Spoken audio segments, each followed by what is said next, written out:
Hi, this is Mason.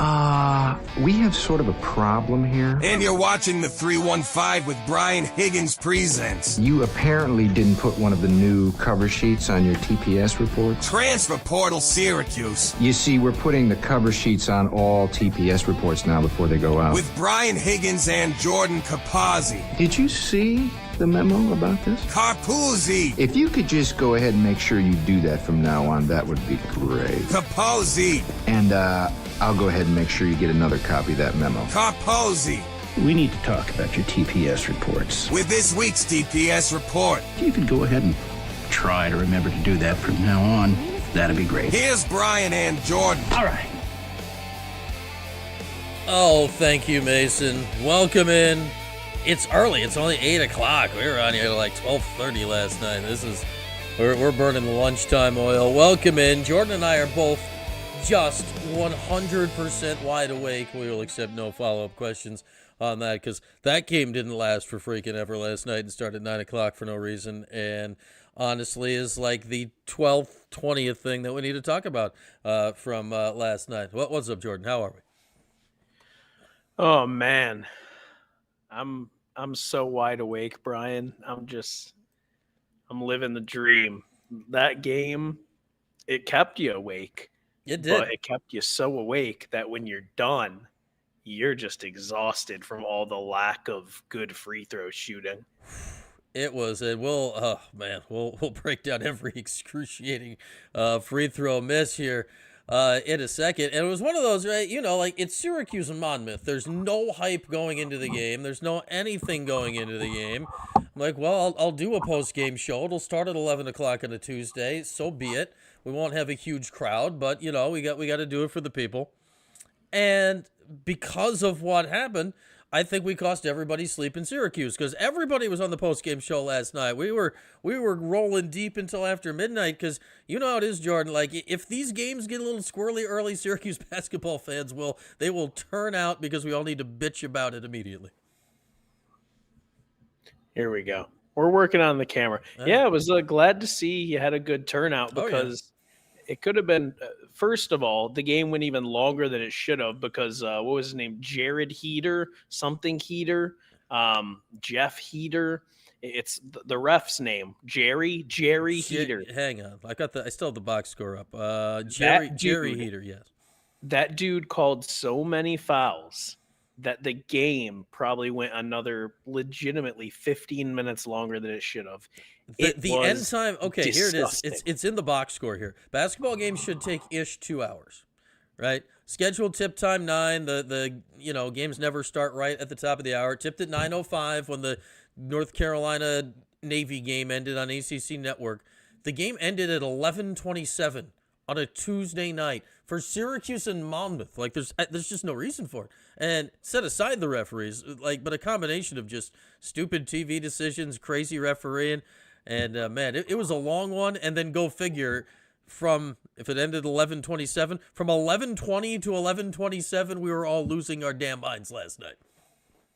Yeah, I mean, where to even start with that game? Because we can act like the end of the game was everything, but in reality, they started terribly. Yeah. Here's the conclusion I came to. Is this team better than last year's team? For sure. Yes. But we have now seen slow starts. We have now seen stagnant offense. We have now seen poor three-point defense. We have now seen poor free throw shooting. We've now seen issues rebounding. These are the things that have persisted since the end of the Boeheim era into the Autry era. Mm-hmm. And that's concerning to me because this team is clearly better, but you're seeing all the same issues. And we're already getting to what we said before the season. Who's going to be the scapegoat for that? It's got to be Red. Mm-hmm.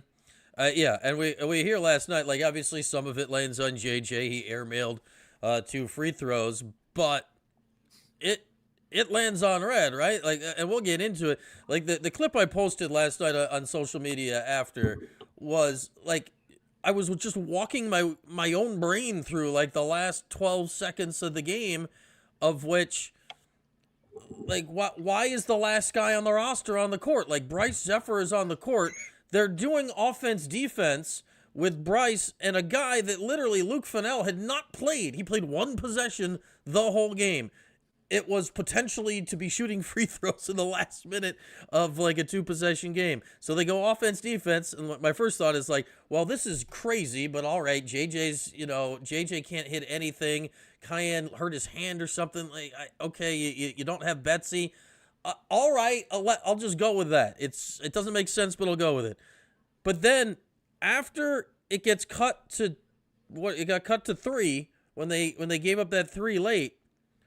There was a timeout or a stoppage that allowed for substitutions, and they didn't take him out of the game. And then where does the ball go? Of course, that's where the ball goes. He misses 2, and then nobody fouls the 3-point shooter when literally at one point his back was to the basket with like 5 seconds left. It was just an impressive amount of errors jammed into a short period of time. Yeah, and it upset me because I noticed Red was doing, like you said, the offense defense, and I was sitting there on Media Row, and I said to myself, I talk way too much for being on Media Row. That should surprise nobody. No. But I said to myself, is that why Waters wears Red. Those headphones? Certainly, he wears the earmuffs. Just to... It might be. Yeah. So I was happy with that move. Let's get this out of the way, though, because I was surprised they didn't foul, but they couldn't hit free throws. So do you think that's valid? They could have fouled with about 5 seconds left. They were already in the double bonus, Monmouth was. So they would have gotten the 2 free throws. If you get the ball in, let's say you trade 2 for 1, right? That gives Monmouth 4 seconds to get a bucket. Do you think it's fair to say, okay, they couldn't shoot free throws, so you don't play that game? Or do you think that was just an error in coaching? I think it's both, right? Well, I think it's either or. I think it could be one, but I think it was the other, because Red has said more times than not that he is an advocate of fouling in that spot.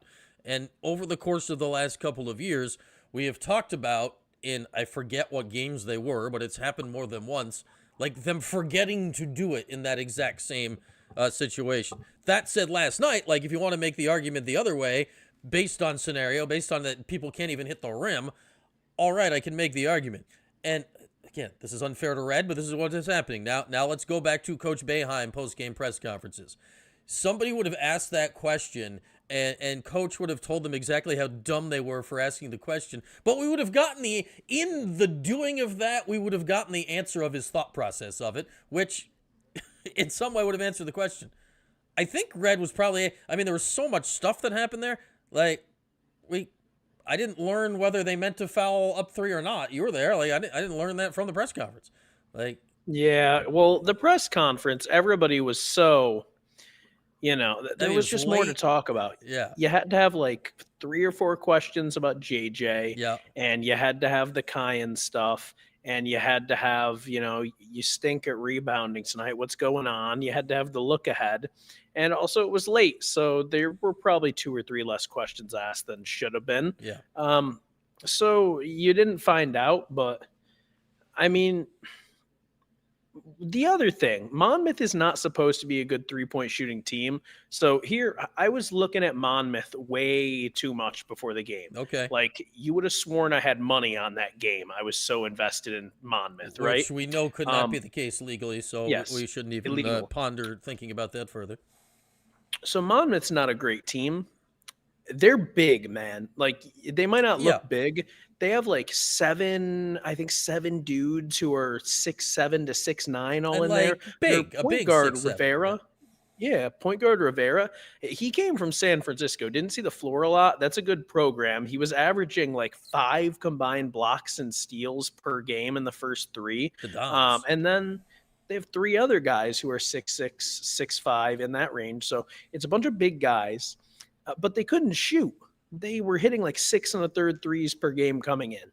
So maybe it was the analytics too. Alex Klein's crunching numbers. Maybe it was, look, this is not a good 3-point shooting team. We're just going to let them rip it because that should be our best chance. Like, if that Justin Ray guy didn't go, bananas, they wouldn't have had that many threes. Yeah, no, and he went bananas. And it all started, right?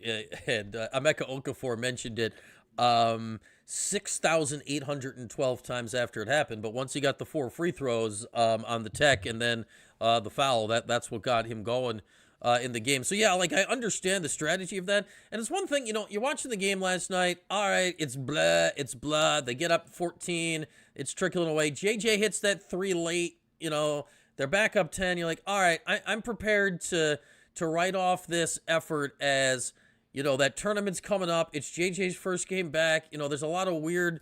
It's 9 o'clock at night. Now it's 11:30 at night. Like I'm prepared to write it all off. And I think that last minute flips the script on it. You're like, maybe we should worry about the other 39. Like I was prepared to just let it be.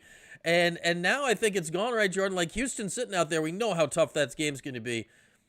Saturday after the game, everyone's like, oh, they might win 2. They might win all 3 on Vegas. It's like, oh my God, Houston's going to rip their arms from their bodies. It's amazing how fast it is switched in like 4 days. And I want to address a comment. We, of course, appreciate Jen and LA Orange. I'm not asking Red about the hot seat. Somebody else maybe can. I'm sure the coach's show, it'll be great. But MD, I made sure to say Monmouth isn't good. I just said that they're big, which can be tricky. I think they do have a good base for their team. Just they recruited a bunch of versatile, big, athletic dudes. And a Greek guy. Be tricky. Yeah. Oh my gosh, he looked like. What did I say? I texted somebody. They made him look like Stephanimis Olajuwonsis or whatever. He was cooking in the post. Spartolus, I forgot his name. Yeah, it's not going to be important. Spar something. With that, Robert Lee, the general, shout out to the general, told the story on the air. Apparently, King Rice's son, played with him on his Greek. He was on Pantheakos with him in Greece last year. He's like, hey, Dad, I got a guy for you. So his kid was playing pro ball with him in Europe. He's like, all right, I'll go to where? Monmouth? There they get a random Greek professional basketball player as a freshman. Truth hurts. Get out of here with a midnight game. We're not doing that. No. I don't know what time this game is going to be. I'm going to assume it's Thursday, by the way. I think that... Have you seen anywhere, Jordan, how that is determined? I think they're going to make it up on Tuesday.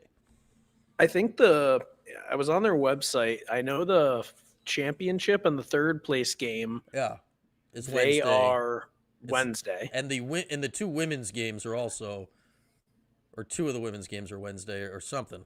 So the schedule is they have 2 arenas. They're going dawn till dusk on and beyond on Monday and Tuesday with games every hour and a half split on 2 different courts all day long. So it's really well laid out, it looks like. But it's weird. It's you're going to play a third game. When? I basically think the worse you are, the more likely you are to play on Thanksgiving. It's we've heard of everybody's getting NIL money, right? So you get an award. I think every team gets a mil base. Yeah, and I don't think there's any extra prize for winning, if I'm not mistaken, but there is a punishment for being terrible. Oh, yeah. What, Thanksgiving in Vegas? No Thanksgiving with your family if you're one of the bad teams. And then you lose all your money because you got an extra day in the middle in Vegas. It's... I don't Is know. There a prize for winning? There was last year, but last year it was 8 teams and it was actually set up like a tournament. So I don't know because it's not set up it's sort of set up like a tournament. Last year, every team got a mil and then the winning team got another mil. I don't know. Okay. They're just flinging around money, doing whatever the hell they want. So my hope is here's the other thought of how it might be arranged if who plays when over the course of the weeks. These teams are all chartering back and forth. If for some reason your flight is arranged back earlier than the others, maybe you end up with an I'm sorry, we got to go. Then maybe you get the early game on Wednesday so we can. Well, I feel like the better teams are going to play Wednesday because it's a ratings play. What time slot would you rather have? Competing with NFL football or what I refer to as the in-laws just pulled in and stepdad wants to fall asleep on the couch watching basketball time slot. Okay. That's going to get some good ratings, Brian. That Wednesday night stepdad's falling asleep time slot. Oh, man. That's a very specific time slot that you've prescribed. Yeah, I don't know. I'm rooting for Wednesday just because I got no interest in doing anything about it on Thursday. So, but again, I don't think we're going to know until after the game's over on Tuesday. It's beyond bizarre. Ooh, they're playing Houston and Kansas, and then what? Something. Losers fed into the toast. Just looking at these comments, they're so good. We got Ryan with the hotel report talking about how nice Monmouth coach Rice was. Appreciate you being in there, Forever Orange Girl. And yes, T takes second eggnog review coming with a twist. But okay, here's my question with this game, like the big question. JJ came back. Yes. I don't think he looked great. He did not. But I also don't think your takeaway from that game, in my opinion, is that JJ is the cause of them playing poorly or that JJ legitimately hurt them. If anything, I think you can say, and he admitted it post game a little bit, but Kyan needs to adjust to coming off the bench again. Yep. Because he mentioned after the game he's having trouble getting into a rhythm. What's up, Wheeze? So coming out of that game, what impact do you think JJ had? Because he definitely missed a couple rotations early. He definitely can't shoot free throws. No.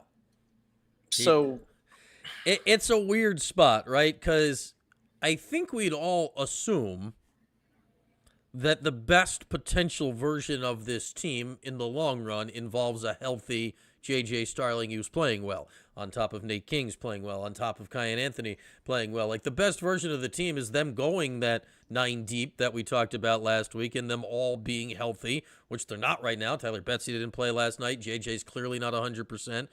Kyan hurt his hand or whatever during the game. Like, a lot of stuff has happened here in a few weeks. But we also, and this is what's tough here to judge, since JJ essentially didn't play in those 3 blowouts, like I'll set those first 3 minutes aside, we never got to see how it looks when it looks right with him in the lineup, so it's really hard for us to judge. And now, oh yeah, good luck, go figure it out against Houston. JJ is such, JJ's in-game speed, because of how they played the last couple of years, isn't necessarily to the tempo that Red wants. Can he kick it up to that? His defense the last few years has been optional at points. Can he get involved in the way that they were involved? Like, the whole team was really communicative and involved in that the first 3 games. Like, the answer needs to be yes, or the answer was absolutely not yes yesterday. I'm not prepared to write him off for the year because of it, but he wasn't ready yesterday. He had a very athletic-looking block, which I was happy with. And he hit the 3. Like, that was before the last minute happened. Like, the 3, it gets cut to 7. He comes back in the game. He'd been on the bench for a minute. He comes back in. He hits that 3. If the game had ended normally, that would have been the shot that sealed the game. Like, that would have been the end of the game there. So I'll give him credit for that. And go figure, his 3-point stroke looked great, and his free throw shot is just abhorrently broken. I mean, half the team has free throw strokes that are going to hurt people's brains this year.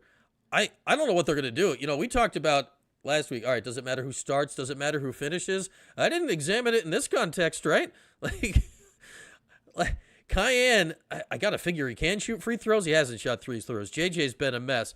I'd like to think Nate George can shoot free throws, but somehow in that entire stretch, your starting point guard doesn't get to the line. Thankfully, Donnie can make the free throws. Sadiq White, I think, could shoot free throws, but he'd already fouled out. Neither of your centers can shoot free throws, and it both looks like it's like hurting them in the process of doing it. To the point that we got that weird Bryce Zephyr, Fennell offense-defense possession and a half. So it feels like suddenly, unless somebody can get to, like, legitimately, I'm only asking for, like, 68%. JJ was 69% last year. Like, if you can just get back to being then it's, all right, you're fine.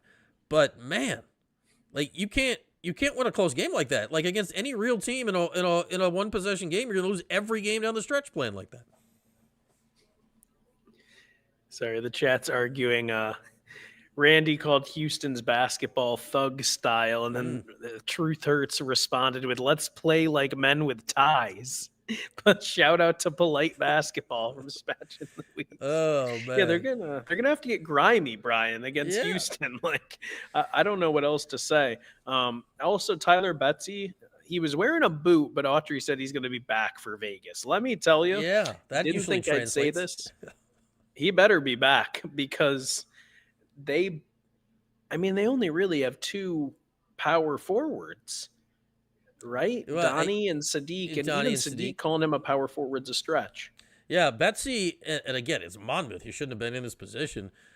Betsy through the first few games, it's just like you're wondering. I'm like, all right, he's on the team, he's a solid player, but you're wondering how important he is to the the goings on. I guess he might be very important based on what I think he's important based on what happened last night without him on the court. So hopefully he's back sooner than later. But again, based on the last 2 years, we've all heard injury updates. Like it's the boy who cried wolf. We've stopped believing them. So hopefully he'll be back out there on Monday, but there's no history to go on to believe it. So it's, man, I got really shook by that last minute last night. It was one where the first 39 minutes, it's like, all right, that's just a crap game. This happens. And the last minute, I'm like, okay, say they're in a close game with Houston. Say they're in a close game with Kansas. And I think they legitimately could be in a close game with Kansas. Kansas isn't great. Like, I mean, they're good, but they're not great. Hang on, MD. I'll check with you. The Simply Sisters code isn't working. I don't know what that means. Oh, we have new sponsors that may live upstairs in this house. It'll rotate through in about 20 seconds. Jordan, you can hold on. You can look at the bottom. I think I saw that. I'm gonna be honest, dude. When he said, "I can't believe I'm about to post this," followed by that. Hang on. Let me check with the proper authorities. I didn't know what he was posting about, Brian. I was real nervous. Hang on. We'll check with the proper authorities on that, and hopefully get back to you before. There it is. Yeah, right there. I can't really point at it the way the screen's set up right now. Go to simplysweetsisters.myshopify.com. Here, I'll post the link in the chat, so you don't even have to type. And hopefully that code does something to get you some percentage off. So decoy code. Yeah, we're fooling you with the code. Did we only put the code in the graphic and not put it on the website? I don't know. I'm not involved in that part of it. I run this show, so we'll check on that and we'll get back to you. And if it doesn't work today, MD, come back for the postgame show on Saturday when we'll all be in a great mood after Syracuse loses by 80 to Notre Dame, and then we can all buy each other some Christmas presents. So we'll figure that out. Oh gosh, as the week. Are we already moving to football, or do we still have basketball? I'm just slinging goods from simplysweetsisters.myshopify.com. Do you want a hand-poured soy small batch clean burning candle, Jordan, in many seasonal scents? I can get you candy cane, forest pine, cozy winter, or fresh brewed coffee. Huh? I love coffee. Yeah. Do you have eggnog? We do not have an eggnog candle. I can. I know the owner though, so I might be able to put in a word for you as Jordan just slugs the nog. Do stay tuned for Jordan's eggnog review before the end of the show. And as always, the link is the link pinned top. Did I not pin the link top of the chat? What am I doing, chat? I'm a mess. I tweeted the link. Did I not pin it top of the chat? Hang on. The link is pinned to the top of the chat for you to join the show at any point throughout if you'd like to join us. Man, I put the link up there. All right. And I didn't pin it. We're getting called out for being unfocused. It's like if you've ever watched Good Guy, Bad Guy with DC, Daniel Cormier and Chael Sonnen. I have not. Okay, their producers call them out when they lose focus, and they have a big flashing graphic on the screen.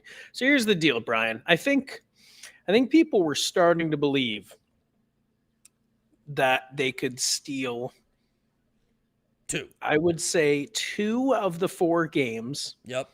Of Houston, Kansas, insert random opponent here, and Tennessee. Yep. I think people were starting to convince themselves. Because like Tennessee, good, not as good as last year. Kansas, good, not as good as normal. Mystery opponent. The mystery opponent could be anybody. It could be a mystery opponent. And Houston's really good. But yeah, like after the first 3 games, you're like, I get they were against crap teams, but statistically had the best defense in the country. So you're like, all right, they're dunking on everybody. Kyan Anthony looks like the next coming. Like it looked great. And it's amazing how fast one game can shatter the fan confidence. The question on Monday we'll find out is, did it shatter the team confidence, right? Like we're already on uneasy footing. We'll see how the team is on Monday. LA Orange. Like I think people were saying, like I had talked to a few people, and it's not everybody, but because Kansas is not normal and they have an injury, I've been saying a bad Kansas team is still a Kansas team. But I've talked to people who were like, I think they might be able to beat Kansas. This mystery opponent, we'll see. I think people were hoping they could finish competitively against Houston. Yeah. Like, I think that spread probably moved like 5 points against Houston just from last night's game. Yeah. It was bad. I mean, we could play guess the spread on that. What do you think that's going to be? Like 14, 15? Like, what is that too high for a Houston? Games are weird because if you lose to Houston by 8, it feels like you lost to them by 30. Just the way they beat on you. I don't know what the right spread of a Houston game is. I'm feeling like a strong 13.5. Yeah, because like Syracuse still isn't going to get any respect in the general national college basketball betting world yet. Like realistically, even with the first 3 wins, that's just not how it goes. That'll be interesting to see. The Orange football team at last check was 5 touchdown dogs and another half point. I haven't looked in a few days, so we'll see how that goes come Saturday. But yeah, I don't know.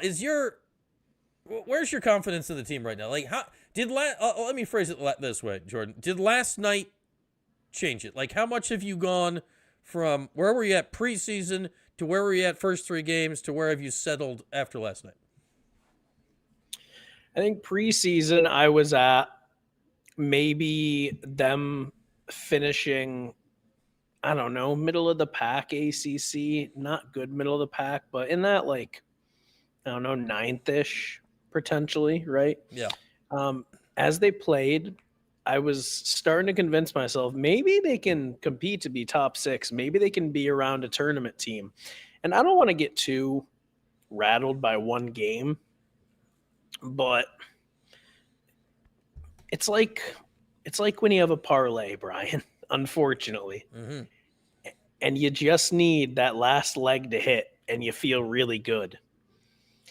And they didn't hit it. And now the first 3 games, what does it mean? Because, yeah, they played well, but they laid an egg against a team that isn't that good realistically.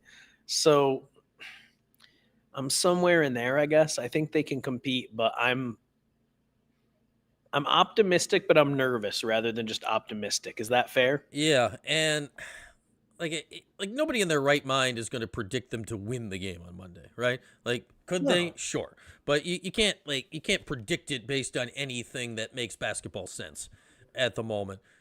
The question we got to see here right now, especially like JJ, whatever state he's in, 3 games in 3 days. Like, how can you get out of the Kansas game or the Houston game to set you up to actually do something the next day? In theory, playing 8 million guys and not going deep in minutes can do that. Playing Houston can do the complete opposite. It can grind you into dirt and just absolutely beat you down. That was Houston, right? They lost to in the last tournament they were in, right, in that last game, and it was just that game was so beyond gross. But I don't know. Like, I think Kansas, if this team is capable of being a tournament team this year, then the Kansas game should look like a real legit basketball game. Let's put it that way. Like the Houston game, like you can be a tournament team and lose to Houston by 15, 20 and not even think about it. Like the Kansas game needs to look like an actual regardless of result. Give me a real game that's decided down the stretch. It needs to look the part. Then if that happens, I'll be like, oh, okay, I can still see them going places. Now, net and all that crap, you need to win some of these games, but at the moment, I'm still in eye test mode. I need to see them look the part against a real team, and then once it's done once, I need to see them do it consistently against a real team. And here's the test. 4 of them in a row. Like, whoever you're playing, whoever team TBD is on Wednesday or Thursday, they're a real team. Tennessee's real. Obviously, the first 2 are real. You have 4 games here to show the college basketball world that Syracuse can be Syracuse again. And if you don't during 4 games, like, Syracuse is totally off the map until January at the earliest. Yeah, I think what Stephen McQuaid said here is about how I feel. You need to be competitive in both to an extent. Like the Houston game, that can be a get away from me at the end game, but you can't just look completely pathetic. No, don't be down 20 at halftime, right? Yeah. And I think you do need to sneak out a win somewhere. The problem is, realistically now, I am not thinking they'll win more than maybe 1 of those 4. You could have sold me on 2 if they kept playing well against Monmouth. So they're going to need to play really well in ACC play. Like I don't see them doing enough here to where they're not going to have to make some big noise when it comes to conference play. The chat wants more. The chat wants more commercials, Jordan. They want us to. Where'd the bird cam go? If you want commercials, I'll get don't tempt me with a good time. I'll show you a bird cam with no birds at it because it's the middle of the. Yeah, buy a bird cam, do it. Wild Birds Unlimited. I'll go find the link somewhere and put it in the chat. There's a commercial. Enjoy your commercial. Buy bird stuff. It's a great Christmas present for the ones you love. A candle or bird stuff.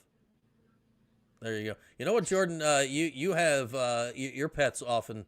Not that the birds in my backyard are pets, but your pets often appear on the show. Grover, that'll probably get him moving. We got a fish the other day, Jordan. We now have a tiny fish, so we're living a fish life. We have a bed of fish. Yeah. No way. Oh yeah, we got a fish. Can you bring him on the show? Can I bring the fish on the show? I'd probably need more advanced planning because he's kind of in like a container of water upstairs. Hold on. Yeah. So you planned to tell me you got a fish, but you didn't plan for me to be like, bring him on the show. That's on you. You should have advanced. Well, planned. I didn't plan on telling you. You told me you had a fish. What did you think I was going to say? I didn't think it through. I didn't think of telling you that we got a fish until like 8 seconds ago. There was no advanced planning on this. There's some lights on in the house. Oh yeah, there's hang on. We can bring back up we got to examine the backyard lights. See the one in the middle, that's part of the light strands on the deck, of which it looks more and more like some have burnt out and I need to replace them. And it appears we've left some lights on in the kitchen at the moment. So there we go on that. The birds, they're asleep. It's 8:30. They're doing, bird study. All right, you can see the fish, just not today. Like I can't just go get the fish right now. We're new to fish ownership, so bully Brian into showing everybody the fish, guys. Like it's. I want to see hashtag we want fish in the chat. Like I kept saying he. It's a she. It's a girl fish. She has like a light red pinkish fin. I almost said tail. It's not really back fin. I guess would be a fin. Flipper. So dorsal. I don't know. Got one of those. All right, MD, you hang on. I've got my tech support team working on the first commercial to make sure the Brian 315 code is operational. So don't go anywhere. Bye. All right, Jordan will drink egg. Yeah, see that? Oh yeah. Before my eggnog review, I have a new gimmick, but I do have one. Oh dang it, Wheeze. Good call. He was taken too literally. One positive, very literally. Nate George and Nate Kings both looked really, really good, and I liked that. Yeah, and I liked that both of those two were able to take over. I was really impressed with Nate Kings. I mean, he had the defense. His distributing was good. He was hitting his shots. He got to the hole. Nate George's passing looked like elite. Mm-hmm. Like there were some incredible finds where he would just whip the ball somewhere, and I was like, "Oh my god! Oh, there's a guy there!" Like, what did he end up with? 10? Was it 10 points, 9 assists, 6 boards? It was a sneaky fill up the box score game. Couple steals, yeah. I just wish the one thing that was lacking, and again, this is just the way the game ended. I like it to be my point guard who is on the line in the last minute of a game like that. And I don't want to say he was avoiding it. That's not correct. It's not like he hot potatoed the ball out of his hands. It's not like, I don't want to be a part of this situation. But and maybe Monmouth guarded it well. I don't know. I'd have to go back and really watch it closer to see where he was out on the court. But like they weren't actively trying to get him the ball, whether that's on him or on somebody else. Like get your point guard the ball. Get him the ball and send him to the line. I don't know how he handles that situation, but if he's going to be good, you have to handle that situation. And that makes you feel better about the rest of it if you know you have that as an option. I agree, and I didn't watch closely enough, but I wonder if if Rivera was just basically denying him the ball. I wonder if that might have been the situation. Yeah. I didn't watch closely. I didn't go back and review the last minute at like 3 a.m. last night, and we were all a little foggy this morning if Grover sees a fish on the screen, he might try to come through the camera. So I did have this thought last night. So we have Nate King's, Nate, Nate George, Nathan George. His Nathan is an oddly spelled Nathan. It's Naithan. So his Nate is Nait, which leads me to we need to have a spelling of Nate that encapsulates them both. And I think I'm the exact right person to deliver this for this exact reason. My daughter Vivian has two Aunt Kates. She has a Caitlin, Cait, and she has a Catherine, who is Cate. And we smushed them together. Her middle name is Caite. So I think Nate, when talking about both Nates, needs to be Naite. I have given this considerable thought. I was going to tweet it last night, but it was just too much was happening, and it needed so much of an explanation. It was not social media ready. But that's where I'm going. Naite is when the Nate delivers a good game. So like good game for the Nates. Yeah. And you do like Naites. Yeah. Or if you just want to refer to both of them as a singular, you can go Naite. What about King George? That's good too. King. Would you go King George or King's George? I went with what I'm gonna go with. King George's. Toss the Z at the end of George. I don't want to lose the Z. Nate Nation. What's going on, Yeah. Tronic? All right. Before the chat gets angry. So here's the deal with the Nog. So last week I did the upstate. I like how you say before the chat gets angry, you got to start talking Nog, and that's a fact. Yeah. That's 100% true. No, they're getting testy in there. We're getting some negativity, and I'm going to bring the positivity with this Nog. So last week, and I've got to edit as I go. Oh, hang on, Jordan. Week, hang on. Important. MD, are you still there, MD? The code, I am told, Brian315 at simplysweetsisters.shopify.com has been fixed. So if you'd like to try it again, buy some stuff. Thank you. You're welcome. Bang. Or other people. It doesn't have to be MD. Everyone try it. Get out your credit cards. Try. Buy. All right, Jordan, Nog, continue. Okay, so last week we did the Tops Holiday Nog. I gave it a 7-7. It wasn't quite expired, but it was there. And I'm going to start comparing these Nogs to Syracuse basketball players. So I like it. That's a good gimmick. Looking back, that Tops Nog, it was good. It was exactly what you want, but it didn't blow me away. I thought it was a solid, good Nog that did everything you need, maybe a little thin. I'm giving that Nate King's because it did everything well. It didn't blow me away. It wasn't the best at anything, but it was really good all around. Okay. You need one like that. You need a glue Nog. You don't need glue in your Nog, but you need a glue Nog for the season. Speaking of glue Nog, Brian, this Southern Comfort Vanilla Spice, I believe it is, Nog. Okay. I did see that. I was at Wegmans today. I sent you a picture of their impressive Nog shelf, of which I was not partaking because I was purchasing for the holiday that's next week. But that was one of the ones I think they had on their shelf. They had a lot of Nogs at Weggies.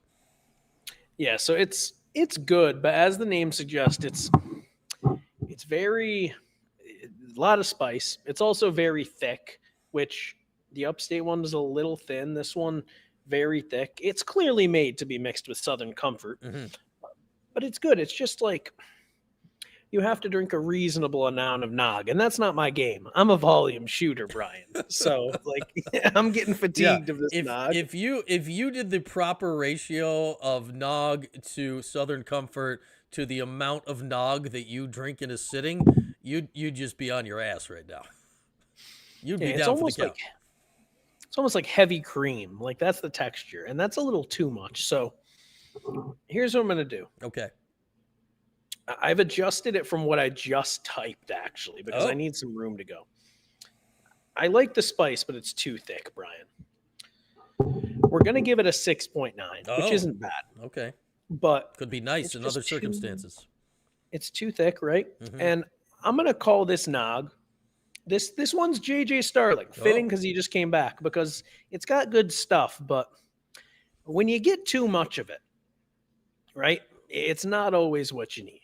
And that's what JJ Starling is as a player. Like, he can do a lot of good things, but when he's just taking a bunch of contested shots the whole game and ball hogging, which he wasn't last night, and just kind of making his running to the hoop and trying to get a contested shot the whole game, it's not great. Or when he goes like 1 for 9 from 3, which hopefully he won't do this year, it's not great. But you like what he brings to the team, right? You just don't want too much of it. You want a little bit of everything. So Southern Comfort Vanilla Spice, I think it's called. We're going 6-9, and we're calling this the JJ Starling. Okay, so just to bring our first 2 weeks together, the Nate King's nog higher rated than the JJ Starling nog. And we can put that into the conspiracy filters and figure out what it all means in the big picture. Down These the line. player rating, like the rating doesn't correlate. It's just the archetype. Okay, all right. And also, you know what? Nate King's had a better game than JJ last night. He did. Best Nate King's game we've seen so far, and I'd say without question. All right, so Jordan Eggnog reviews week 2. Man, I mean, it's like almost buttery, Brian. You are having, you told me earlier, yet another potluck at work tomorrow. I'm the drink guy. Are you bringing nog to a Thanksgiving so potluck? Here's what I did. I'm the drink guy because I didn't want to make anything because it's Thanksgiving. So Yep. I've got some Diet Pepsi, some Dr. Pepper, and some Sprite. And then I got an apple juice. Okay. Oh, it's Nick's in the house. I got some apple juice. I got some sweet tea. Okay. I got chocolate milk because one girl said I should bring in like milk, and it's just a running joke now with everybody. So I'm going to bring chocolate milk. Okay. And then I got that the Welch's sparkling juice. So I went all out. Nobody's going to drink any of it, but it's there. That's a lot of that is a lot of beverage. If you're the drink guy, how many people are potentially involved in this this situation? I don't know how many people are on our team. I mean, like ballpark me. 50? 20? Oh God, no. 10?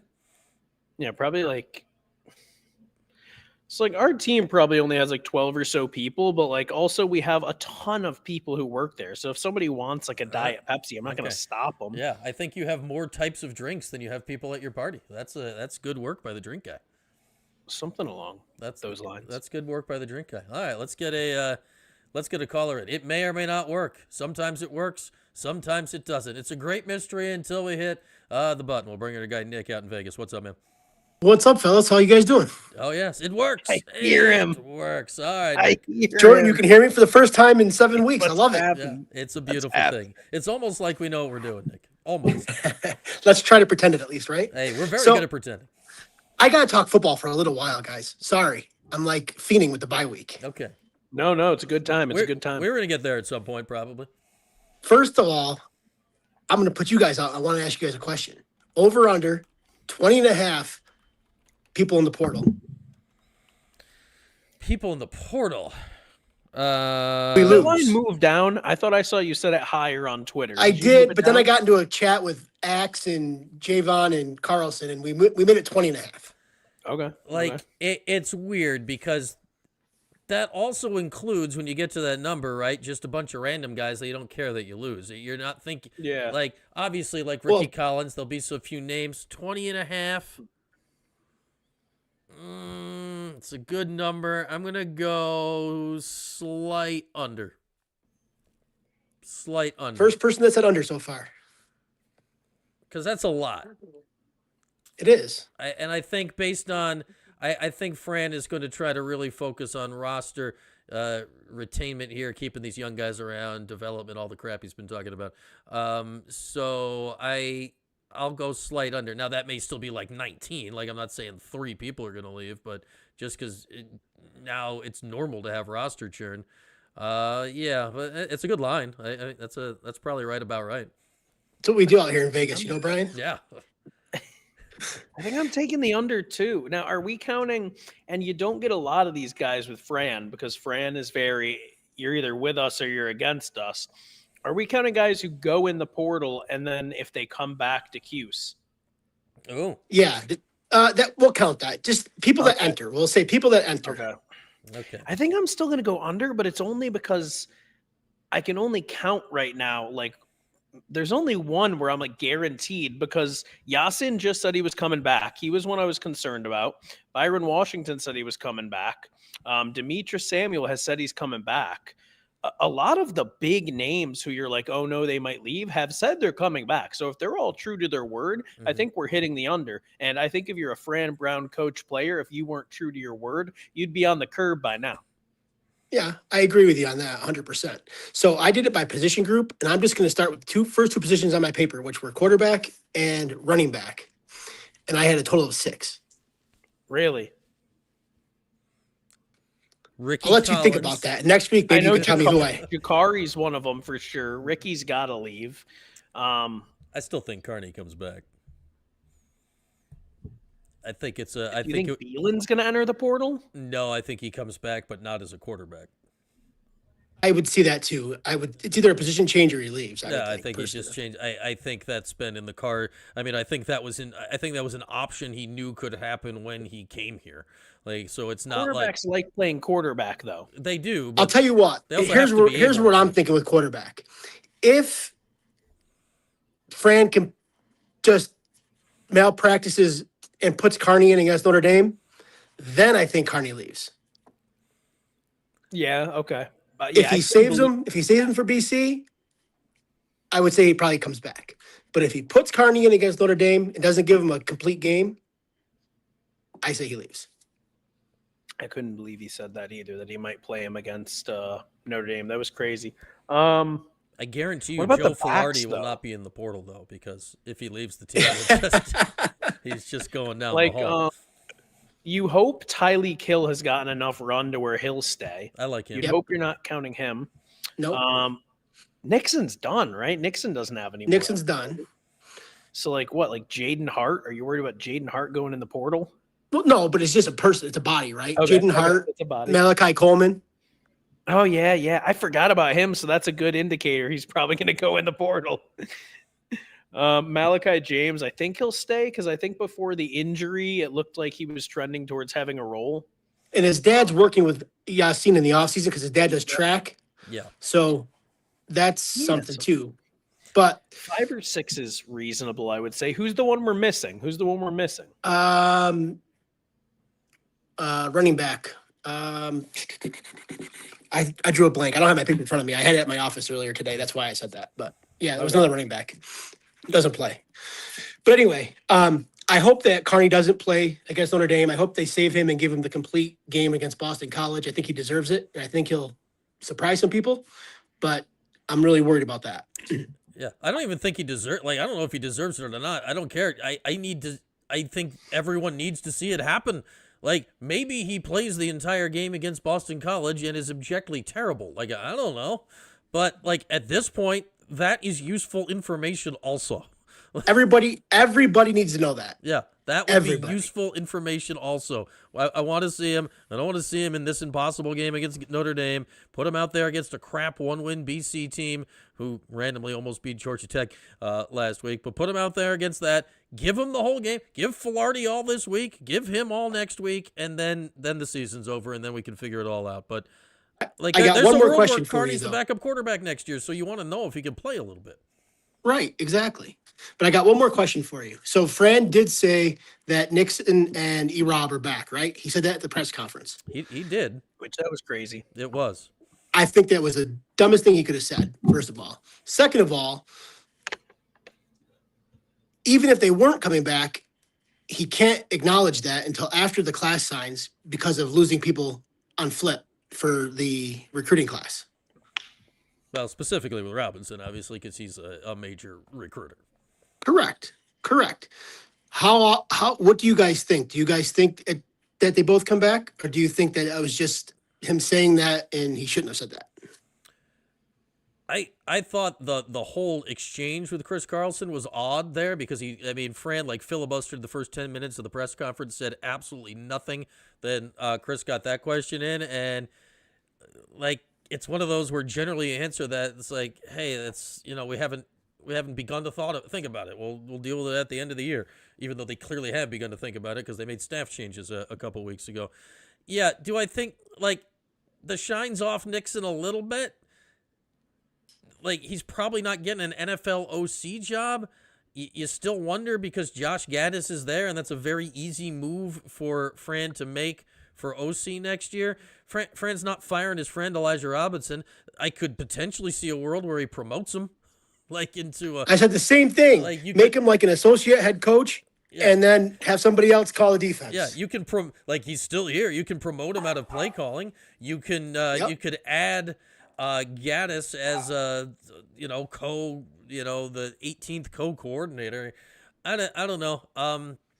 But yeah, like also, how could he know Nixon? Like Nixon could also get offers from other people next year. Like he could get offers from people that fit his scheme. Here's my thoughts. Okay, I think the relationship with Nixon and Fran is strained because several times, if you read between the tea leaves, Fran has said that they're not adapting, right? And the play, right? So I think they're button heads, but I don't think Fran wants to obviously say that publicly. So I could see where Nixon goes out and gets a job and leaves amicably, but it's a mutual decision. Does that make sense? Well, I think, I don't know about you, Jordan, like anytime we've dealt with Jeff, he's like the nicest guy strolling planet Earth. He's so nice. So like I just don't see him button heads. I just see him, walking around being in a good mood. Like, could I see that happen? Sure. But I could also see Jeff being a guy that, he knows who he's working with. He's known Fran for a long time. And, that's just kind of the heat of the moment, I think, with Fran is I don't know. I don't think Jeff would leave the job because of that. Now, if there's a lot of truth to what, was that Fran blowing off steam or is he really pissed off and doesn't like the play calling or whatever? Like, he made a change to the offensive staff. He didn't take the play calling away from Jeff. So, and he keeps saying that he's going to bring back the quarterback who Jeff's play calling style makes sense for. So I could see a lot of there's a lot of reason to bring him back if you're going to have a healthy Angeli, but it will be. I hope he does. Don't get me wrong. I hope Nixon comes back. You know what I'm saying? But sometimes the press conferences he just drops these one-liners that just make your head spin. Yeah, no, that totally threw me off on Monday. Didn't he? Like, wasn't that a thing that was public? Didn't they give him a raise to keep him? Jeff? They did. They did. Yeah. So I guess it depends what's the end goal, right? Like, does he want to be a head coach? Does he want to go back to the NFL? Because I think if one of them's gone, I don't think it's Elijah Robinson. Right. I think it's Nixon. And I agree. I don't think it's going to be a weird thing that's going to blow up. But I guess it just depends, like, because Brian said it before, like Fran's got guys like Gaddis, for example, who it seems like they could slide in and kind of take that role if necessary. So what does Nixon want to do? I mean, he was getting looks in the NFL again. Does he want to go there? Does he like what he's doing? How much could somebody outbid Syracuse by? That's what we don't know. And you'll never really hear it from Nixon because he's so diplomatic. Yeah. Now, I think, like, if Jeff Nixon got offered an NFL offensive coordinator job this offseason, I think he'd take it. Who's going Would he take another college job as an OC? I don't know. But I don't think he's going to get offered an NFL OC job this offseason. Like, it doesn't make like the timing doesn't make sense. So you're an NFL coach. You're going to sell your future on like, hey, look what happened with this guy. They lost their quarterback and everything went to hell. Let's hire him. Like, that's a really hard sell. So I don't know. My guess is they'll both be back. I'd say it's significantly more likely that Elijah is back. I'd say it's more likely Elijah is back, and maybe more likely that Jeff's calling plays next year. If that makes sense. So, like, you gotta do something. Like, who knows what's going on now? Like, obviously, they've had Don Brown in there working. I don't know what his influence is on the actual play calling on game days. Like, and Fran's never gonna. Fran's weird. Like, he'll not tell us, and then one week he'll tell us everything on planet Earth. So you never know when it's going to randomly come out. Yeah. Like, I could see Fran, like, at the end of the season or this off season just be like, yeah, I mean, Dr. Blitz was calling the plays, but these are the things that we keep on the inside that you don't, you know what I mean? Like, drop that out of nowhere. No, it could be just like that. It could land in some random podcast with somebody we've never heard from on like February 27th. Just like, wait, what? Where? Fran, What just happened? Like, if that happened, it would be like, all right, yeah, okay, I believe that. A lot to talk about over the next 6 weeks. Let's put it that way. That's a because it's going to be full of a lot of stuff that we probably don't expect, to be honest with you. Oh yeah, Frank keeps it eventful in the off season. All right, Nick, always good to see you. All right, guys, See you, thanks. man. There you Talk go. to you next week. Our guy Nick out in Vegas. And yeah, let's hit a little football here before we go, Jordan. And I don't know if there's much to break down from the game that's coming Nick up. got all the good stuff though. Yeah. Nick got all the good stuff out there. How did they do against the fight and buys? I know you did no wrong answers. Yeah, no wrong answers. The game was on the game was on the CW at 9:30. I don't know if it was AM or PM. Haven't figured it out XM? yet. Yeah. I did accurately predict that the BC game would be on the CW at weird o'clock. So kudos to me. That's a 3:00 kick next Saturday with BC. Yeah, they snuck by. It went exactly as predicted. So they won by 8, 9. Didn't cover though. Didn't cover against the fight and buy. So that's a rough one. The defense, the bye week was able to get through the defense through a couple of scores. Yeah, there was 28-19. I think is that what I predicted? It went exactly as I predicted. So there was that. There's Grover was here. There's some of Grover's fur. Hopefully not in the nog. You don't want fur in your nog. No, Nog's gone. Would you give would you give them any % chance of winning this week? Like 1.5, 0.1, 0.01? Yeah. No. Like get Joe out of Filardi. Joe Filardi goes out there and knocks Notre Dame out of the playoff. That would be the most like improbable thing in the history of Syracuse football if Joe Filardi goes and wins this game. It'd be amazing. I mean, no, man. That would what's sad is Notre Dame, like really, really, really early in the season, it didn't look like they were going to be as good. And then now we're back to Syracuse has no chance.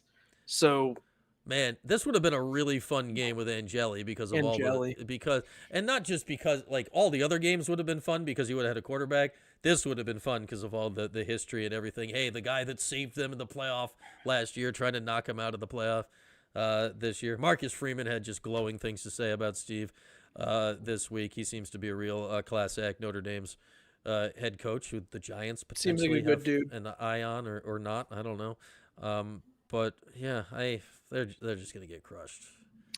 So here's what I'm looking at in this game is one, obviously, does Fran actually burn Carney's red shirt? By the way he said that, it almost bizarre.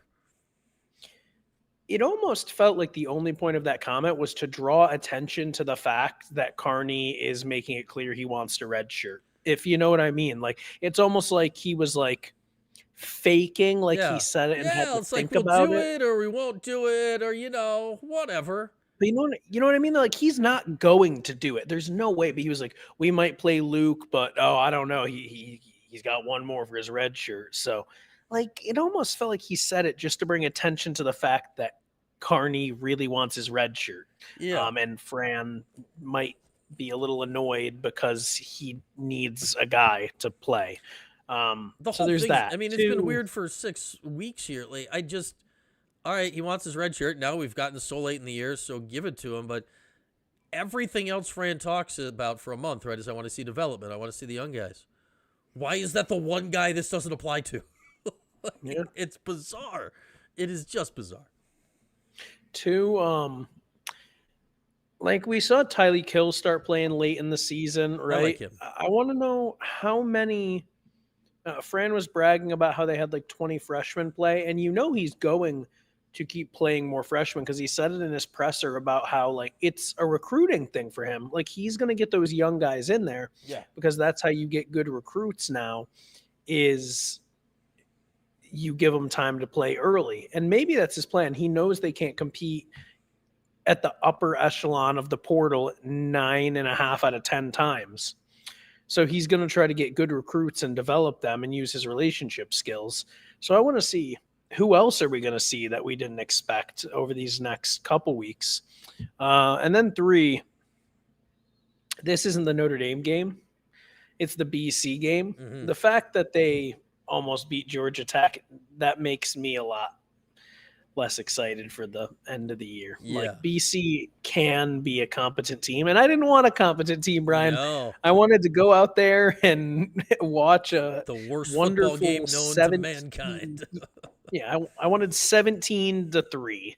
Like, just Oh, get out man. of there with a win. I'll say this though. I said I forget where I was talking about it earlier this week, but you look at the BC game. Like obviously it's a meaningless game to all involved, but like there's one where throw the kitchen sink. Like I talk about, hey, you probably shouldn't have been running, the Velarde gun for a month because it doesn't make sense when you're trying to develop a program. It'd be fun to get just one to go into the offseason. Run every nonsense you got in that game. Play every quarterback. Run Velarde. Do all of the things against BC and just try to scrape one out because you're probably just going to get, like, you're going to give up so many rushing yards this week. It's going to be obscene that, like, it would be nice to just hopefully have a nice taste in your mouth on the way out the door.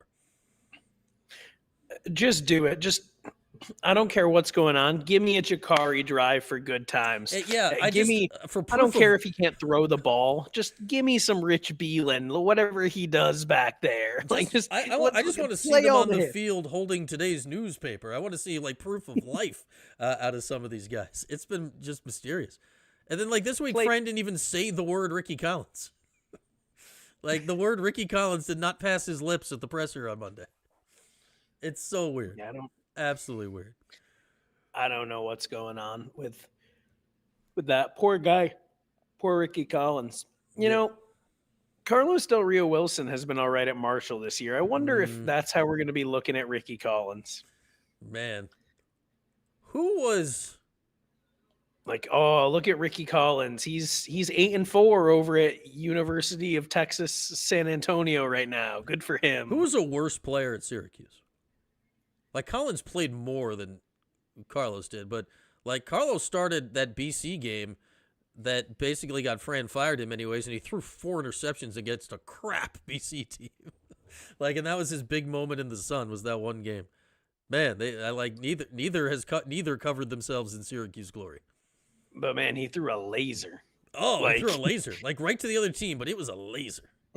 I mean, it doesn't matter what it was. 4-yard drag route. He's throwing that thing like Nolan Ryan over the guy's head. Yeah. It's like, brother, calm down. Yeah. It didn't matter if you were running a route 5 yards or 30. That ball was going on a 20-yard rope. It was just going on a laser somewhere. Oh, CDRW. Yeah, but Marshall, I haven't looked at his stats recently. He was playing really well for Marshall. And Jacobian Morgan was starting for Jackson State.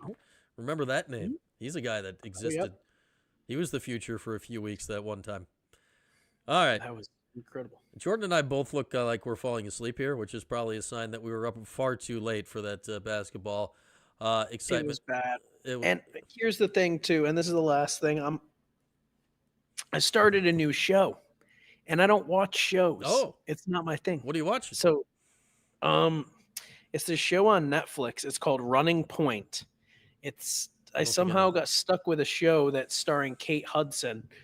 It's essentially the one where she's the GM of a team, the Spark or the Waves. It's basically about Jeannie Buss. Okay, yes, I am aware of the show. Yes. Yeah, it's essentially like a comedy about Jeannie, but it's like it's good. Like it's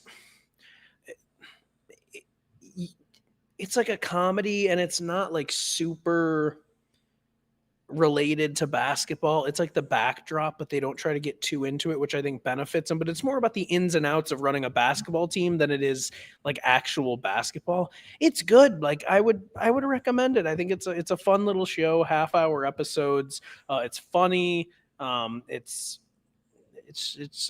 enjoy it. So good for Kate Hudson. But yeah, so now I'm probably going to stay up too late because I want to rip another episode of Running Point. All right. Jordan's going to watch some Running Point. Stay tuned for information about next week. We might do a show. We might not do a show. It's Thanksgiving Eve. There might be a basketball game that day. We literally don't know what's happening that day. Yeah. So happy Thanksgiving, Jordan, if I don't see you before then. Thank you. The rest of you, Happy you're Thanksgiving to you stuck too. with me for like 17 post-game shows between now and Thanksgiving. We'll be here for football Saturday, basketball Monday, basketball Tuesday, maybe basketball Wednesday, a Fran presser on Monday. We got lots going on here in the coming days. All right, that's going to wrap things up today for our 7th TPS Hold on. report. One more thing from Jordan. Enjoy your Thanksgiving turkey, brought to you by Wild Bird Unlimited. Yes. He was wildly raised on delightful Springbrook Farms and is currently sitting in my basement fridge. Now on sale at Wegmans. Not a sponsor, but it was only like 48 cents a pound, so we do like that. All right, yeah, go get your turkeys. It's a large one. It's a Butte, Clark. All right, with that, have a good night. We'll talk to you on the social medias next live Saturday about 7 after Syracuse and Notre Dame. Thanks for watching the 315 with Brian Higgins. Don't forget to like, subscribe, and turn your notifications on. We'll see you next time.